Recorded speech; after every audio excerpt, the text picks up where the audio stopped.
जल्दी प्रेग्नेंट होने के लिए कब और कितनी बार संबंध बनाना चाहिए, ये सवाल हर उस कपल के मन में आता है जो कि बेबी प्लान कर रहे हैं, लेकिन किससे पूछें और पूछने में भी संकोच होता है। लेकिन आज इस वीडियो में आपके सारे डाउट्स मैं क्लियर करने वाली हूँ, इसलिए मेरे साथ अंत तक बने रहें। सबसे पहले हम बात करेंगे सही समय की और वीडियो के सेकेंड हाफ में मैं आपको बताऊंगी कि कितनी बार संबंध बनाना उचित रहता है। जल्दी प्रेग्नेंट होने के लिए सबसे महत्वपूर्ण चीज है सही समय पर संबंध बनाना।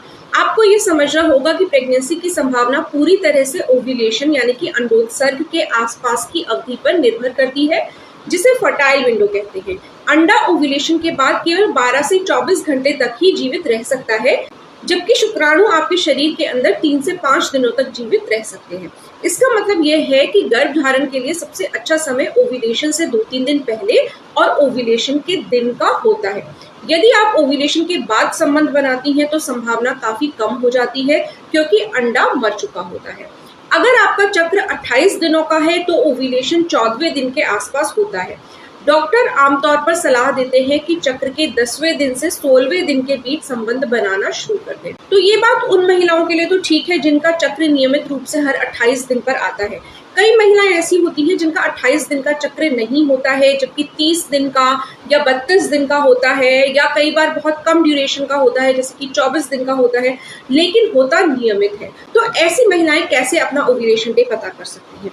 देखिए, 14वें दिन ओव्यूलेशन होना ये 28 दिन वाली साइकिल के लिए ही नियम लागू होता है। 28 दिन की अगर साइकिल है तो जैसा कि मैंने आपको बताया कि 14वें दिन ओव्यूलेशन होगा, लेकिन इसके अलावा अगर ड्यूरेशन अलग है तो आप कैसे कैलकुलेट कर सकती हैं अपना ओव्यूलेशन डेट, वो भी मैं आपको क्लियर कर देती हूँ।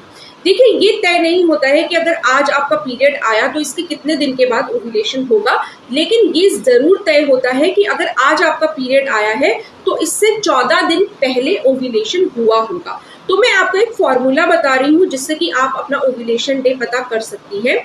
आपकी साइकिल की ड्यूरेशन जितनी है उसमें से आपको 14 माइनस करना होता है।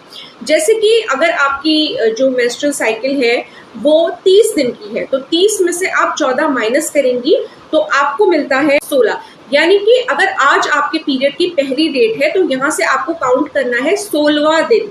तो आपके ओव्यूलेशन डेट की ज्यादा संभावना है कि वो 16वें दिन होगा, ना कि 14वें दिन, जो कि 28 दिन वाली साइकिल की महिलाओं के लिए होता है। उसी तरीके से अगर आपकी जो मेंस्ट्रुअल साइकिल है हर 32 दिन पे आती है तो 32 में से आपको 14 माइनस करना है, आपको मिलेगा 18।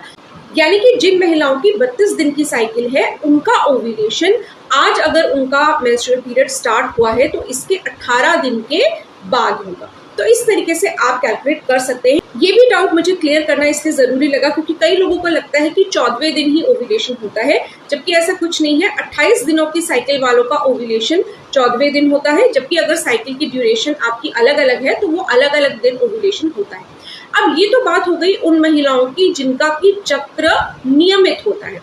अब उन महिलाओं को कैसे पता चलेगा जिनका अनियमित चक्र है? ओव्यूलेशन पता लगाने के लिए कुछ तरीके आप अपना सकती हैं, जैसे कि calendar tracking, basal body temperature मापना, सर्वाइकल म्यूकस में बदलाव पर ध्यान देना, या ओव्यूलेशन प्रेडिक्टर किट का उपयोग करना। अब हम ये जान लेते हैं कि आखिर कितनी बार संबंध बनाना ठीक होता है प्रेग्नेंट होने के लिए। देखिए, सबसे पहली बात तो आपको अपना फर्टाइल विंडो पता करना है और फर्टाइल विंडो के दौरान सेक्स करना आपको मिस बिल्कुल भी नहीं करना है। आप रोज सेक्स कर सकते हैं इस ड्यूरेशन में या एक दिन छोड़कर कर सकते हैं। रिसर्च में पाया गया है कि इससे कोई खास अंतर नहीं पड़ता है प्रेगनेंसी के रेट पर, यानी कि रोज संबंध बनाना इस दौरान या एक दिन छोड़ के संबंध बनाना दोनों ही उचित माने जाते हैं। एक और डाउट कपल्स के मन में रहता है कि अगर वो प्रेगनेंसी प्लान कर रहे हैं तो क्या सेक्स केवल फर्टाइल विंडो में ही करना चाहिए या इसके अलावा भी कर सकते हैं? तो इसका उत्तर है आप बिल्कुल जिस तरह से सहज महसूस करते हैं या जितनी आपकी नीड है उस हिसाब से आप सेक्स कर सकते हैं। इसमें कोई भी मनाही नहीं होती है। इनफैक्ट अगर आपके रिलेशनशिप के लिए ये अच्छा है तो आप बिल्कुल जितनी बार चाहें अपनी नीड्स के अनुसार सेक्स कर सकते हैं। इससे आपके प्रेग्नेंट होने के चांसेस अच्छे ही होंगे, कम नहीं होंगे। ऐसा इसलिए है क्योंकि कई बार जिनका रेगुलर भी साइकिल होता है उनमें भी ओव्यूलेशन की डेट आगे पीछे हो सकती है।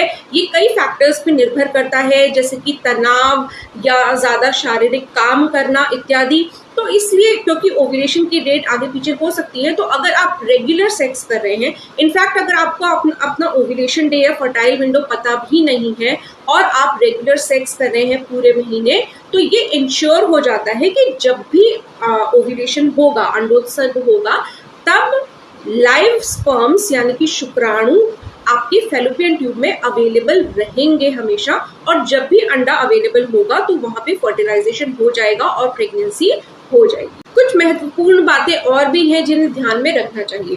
शुक्राणु को बचाकर ना रखें। 5 दिनों से अधिक के अंतराल पर शुक्राणु की गुणवत्ता कम होने लगती है। अगर आपके पार्टनर का स्पर्म काउंट कम है तो रोजाना संबंध बनाना अधिक फायदेमंद हो सकता है, क्योंकि इससे स्पर्म की मोटिलिटी यानी कि गति बेहतर होती है। शरीर की पोजीशन या गुरुत्वाकर्षण का गर्भ धारण पर कोई प्रभाव नहीं पड़ता है। शुक्राणु अपनी गति से अंदर की ओर बढ़ते हैं। सेक्स के बाद किसी विशेष पोजीशन में लेटने की जरूरत नहीं होती है। महिला का ऑर्गेज्म भी गर्भ धारण के लिए आवश्यक नहीं होता है। बहुत से कपल ओव्यूलेशन के सही दिन का पता लगाने में इतने व्यस्त हो जाते हैं कि वे संबंधों का आनंद लेना भूल जाते हैं। याद रखें, यह प्रक्रिया स्वाभाविक और आनंददायक होनी चाहिए। सबसे सरल और प्रभावी रणनीति यह है कि चक्र के 10वें से 16वें दिन के बीच हर दूसरे दिन संबंध बनाएं, अगर आपकी 28 दिनों की साइकिल है। अगर आप ओव्यूलेशन प्रेडिक्टर किट का उपयोग कर रही हैं, तो जब किट पॉजिटिव यानी कि एलेट सर्ज दिखाए तो उस दिन और अगले दिन संबंध बनाएं, क्योंकि ओव्यूलेशन एलेट सर्ज के 36 से 40 घंटे के बाद होता है। अगर आप प्रेगनेंसी की कोशिश कर रही हैं तो ओव्यूलेशन से 5 दिन पहले से ही संबंध बनाना शुरू कर दें, क्योंकि शुक्राणु 5 दिनों तक जीवित रह सकते हैं। ओव्यूलेशन के दिन और उसके एक दिन बाद भी संबंध बनाना फायदेमंद है, क्योंकि अंडा 24 घंटों तक जीवित रह सकता है। इस तरह आप अपनी पूरी फर्टाइल विंडो को कवर कर लेंगी और गर्भ धारण की संभावना अधिकतम हो जाएगी। एक और बात, तनाव को कम करें। जब आप ओव्यूलेशन ट्रैकिंग में बहुत ज्यादा व्यस्त हो जाती हैं, तो इससे तनाव बढ़ सकता है, जो ओव्यूलेशन को भी प्रभावित कर सकता है। अपने पार्टनर के साथ समय बिताएं, प्रक्रिया का आनंद लें और याद रखें कि स्वस्थ जोड़ों में आमतौर पर 1 साल के भीतर गर्भधारण हो जाता है। अगर 6 से 12 महीनों में सफलता ना मिले या 6 महीने अगर आपकी उम्र 35 वर्ष से अधिक है, तो आप डॉक्टर की सलाह लें। वे आपके लिए फर्टिलिटी टेस्ट और आगे का मार्गदर्शन तय कर सकते हैं। अगर आपको ये वीडियो अच्छा लगा है, यूजफुल लगा है, तो उन सहेलियों के साथ शेयर कीजिए जिन्हें इसकी जरूरत हो सकती है। अगर आपने अभी तक हमारे चैनल को सब्सक्राइब नहीं किया है तो प्लीज सब्सक्राइब कर लीजिए और साथ ही वो बेल आइकन जरूर दबाइएगा, जिससे कि हमारे हर नए यूजफुल वीडियो का नोटिफिकेशन आप तक सबसे पहले पहुंचे और आपका कोई भी वीडियो मिस ना हो। अपना और अपने होने वाले बच्चे का ख्याल रखें। धन्यवाद। नमस्कार।